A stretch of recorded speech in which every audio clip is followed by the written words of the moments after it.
Hey everyone, ready to dive into something big. We're talking AI, but not just the cool stuff. We're getting real about how it's changing the way we work, like today. We've got our hands on some seriously insightful reports. Microsoft's Work Trend Index, Stanford's AI Index, McKinsey's been surveying the globe. It's like having backstage passes, right? And get this, 75% of us knowledge workers are already using AI on the job. 75%, not just the tech whizzes.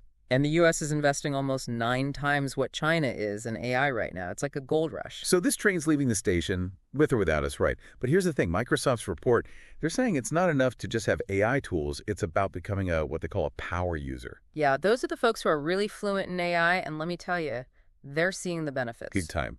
We're talking saving over 30 minutes every single day, feeling more creative, more motivated at work. Even enjoying their jobs more, which honestly, who couldn't use a bit of that? Right. But here's the serious part. This isn't just a fun fact. It shows this gap opening up in the workforce. Like, remember the early days of the internet? Oh, absolutely. Those who got it, got ahead. Everyone else was playing catch up. This feels like that moment all over again. Exactly. So imagine this. You're a marketer. You've got AI analyzing thousands of customer reviews, pulling out insights you'd never spot otherwise. Or you're a teacher, and AI is helping you create totally personalized lesson plans for each student, hitting their strengths and weaknesses. That's the power user advantage right there. Yeah. And McKinsey, their survey found 42% of companies using AI are already seeing lower costs, 59% higher revenue. So it's good for business. But here's the thing. We've had tech booms before. But overall economic growth, it hasn't really exploded the way some predicted. Right. It's the productivity paradox, right? We get amazing tech, but not always that huge jump in productivity. And that's where it gets interesting, because some experts are saying, could AI be the key, the thing that unlocks all that potential we haven't tapped into yet? I like the sound of that. And some of the early data is looking promising. It is. It is. Think about it. What if AI took over all your tedious tasks? Yeah. Scheduling, data crunching. All the stuff that sucks the life out of your day. Suddenly you're free to focus on the big picture, the strategic thinking, the creative stuff. The things AI can't do, the human stuff. Exactly. And that's where the real potential lies, at least from what we're seeing so far. So we're seeing this AI impact everywhere. But it's not just in tech, like manufacturing is a great example. Oh, yeah. What's going on there? McKinsey's report, it talks about how it's not just about robots on the factory floor anymore. It's AI optimizing whole processes, making sure things are high quality, even predicting when machines might break down before it costs the company a fortune. So, like, smarter factories, but what does that actually mean for the people working there? That's the thing, right? It's pushing for totally new skill sets. Some jobs, yeah, they're getting automated, but that opens up space for other things. Like, you need people who can keep those robots running, who can train the AI systems. Like, someone's got to teach those robots how to do the job in the first place, right? Exactly. And it's not just factories either. Healthcare is another one. They're using AI to help doctors diagnose diseases way earlier, like looking at medical images, sometimes even catching stuff a human eye might miss. Wow, that's kind of wild. I mean, getting diagnoses right and faster, that'd be huge for so many people.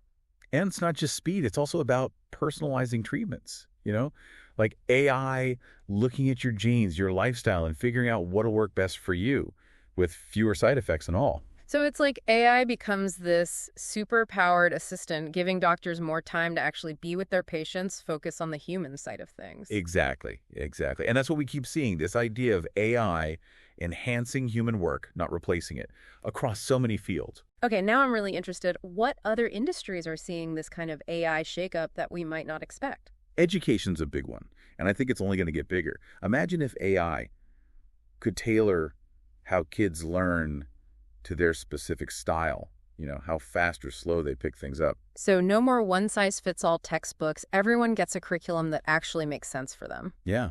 AI could figure out what a student's good at, what they struggle with, give them personalized feedback, even adjust how hard a lesson is as they're doing it. It's like having a personal tutor for every kid. That sounds amazing, but what about the teachers? What happens to them in this AI classroom? Good question. It's not that AI replaces teachers. It's more like it takes over the tedious stuff, the grading, the paperwork, all that. Frees teachers up to actually teach, have real discussions, focus on the things AI can't replicate. So they get to be even better at the human side of teaching, inspiring kids, and all that. That makes a lot more sense. What about, like, outside of school? Oh, we're already seeing AI power all these learning apps, online courses. Imagine learning a new language and the app adjusts to your pronunciation, your grammar mistakes in real time. Like a personalized language tutor in your pocket. This is really making me rethink what AI can do, for everyone. Right. And it doesn't stop there. Finance is using AI to catch fraud, give people better financial advice, even automate those complicated trading strategies. So AI could help us be smarter with our money, avoid scams, maybe even make some better investments. Sign me up. And in retail, it's AI behind those recommendations you see online. People who bought this also bought. Plus, it's making sure stores have the right amount of stuff, even powering those customer service chatbots. Oh, so maybe those chatbots that pop up when I'm shopping online, maybe they'll actually be useful someday. Hey, the tech's getting better all the time. Yeah. We're even seeing AI make music, art, write stories. So not replacing artists, but giving them whole new tools to work with, that's pretty cool. And that's McKinsey's point. We're just getting started with what AI can do. It's not humans versus machines, it's humans and machines working together. Like this whole new era is opening up where we can do so much more. But with all this talk about what AI can do, where's it all headed? What's next? And what's it going to mean for us? So yeah, it's moving fast, really fast. Remember those reports we were looking at? They're all pointing to this new wave of AI, like way more powerful than what we've seen before. Okay, but what does that even mean? Like, what can these new AI models actually do that's so different? Imagine you could show an AI a picture of, say, a car engine, part of it's broken, right? And you ask it, how do I fix this? And it tells you. That's where we're going, this multimodal AI. It can understand stuff from pictures, text, all kinds of sources, kind of like how our brains do. Whoa, hold on. So it's like AI is getting more human, taking in the world through different senses. Is that what you're saying? Exactly. And that opens up some seriously wild possibilities. AI that can make videos just from you describing what you want to see. Robots that get your instructions not just in words, but like they understand the whole context, like another person would. Okay, I'll be honest, that's a little bit freaky, along with being super cool. I mean, if AI gets that smart, how do we make sure it's, actually used for good, not turning into some sci-fi movie gone wrong? That's the big question, right? Yeah. And it's something everyone's thinking about. As AI gets more powerful, we got to make sure it's still working with us, not going off on its own. AI safety, that's a huge area of research these days. So it's not just can it do this, but should it? Like, we need to set the rules, make sure AI is a force for good out in the world, not making things worse, right? Exactly. Researchers are working on ways to actually teach AI about ethics, like what's right and wrong, not just how to complete a task. It's complicated, but super important if we want to trust these tools down the line. This all makes me think about what skills we're even going to need in the future, It's got to be more than just knowing how to code at this point. Oh, you're spot on. Technical skills, those are always useful, but knowing how to work with AI, that's going to be crucial for pretty much everyone.